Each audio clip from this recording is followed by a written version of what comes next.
በጣም የሚገርም የሜዲቴሽን እና የቴራፒ መጽሐፍ መዝሙረ ዳዊት። ለየትኛውም አይነት ስቴት ኦፍ ማይንድ ሰው ምድረ በዳ ላይ ብቻውን ቢሆን መዝሙረ ዳዊት ከያዘ ብቻውን አይደለም ይባላል። መዝሙረ ዳዊት ላይ በጣም ደስተኛ የሆነ ሰው ደስታ ሁሉ በእግዚአብሔር ደስ ይበለን ይለዋል። በጣም ሐዘን ላይ የሆነ ሰው ዳዊት ጥልቅ ሐዘን ላይ ሆኖ ያናግረዋል።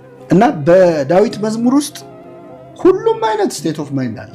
ለዳዊት የኔን ጉዳይ ማነገረው እስኪባል ድረስ ጸሎቱን ላይ መስለም። አንዳንዴ ዳዊት ከፈጣሪ ይጣላል።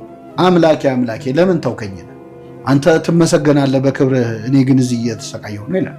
አቤቱ ንቃ፣ ለምን ትተኛለህ ይላል ዳዊት። አሁን ለእግዚአብሔር ለምን ትተኛለህ ይባላል? ማንም ደፍሮ አይልም። ግን አንዳንዴ ምን ነው ተውከኝ የምንልባቸው ሞመንቶች አሉ። ያን ሞመንት ዳዊት ብሎታል። አንዳንዴ አግሊ ቶቶቹንም አልደበቀም ዳዊት። የሚበድሉኝም በድላቸው። አሁን ይሄ እንደ ጸሎት ውስጥ ይገባል ያልሻል። ግን አይምሮ ማሰብ አያቆምም። ስለዚህ ዳዊት ከእግዚአብሔር የሸሸገው ሐሳብ የውስጥ ሐሳቡን እግዚአብሔር ፊት አፈሰሰው። እኛ ትልቁ ሜዲቴሽን ጸሎት ነው። ከጸሎት በፊት በነገራችን ላይ ሰው ለሆነ ያህል ሰዓት ቁጭ ብሎ ዝም ማለት አለበት።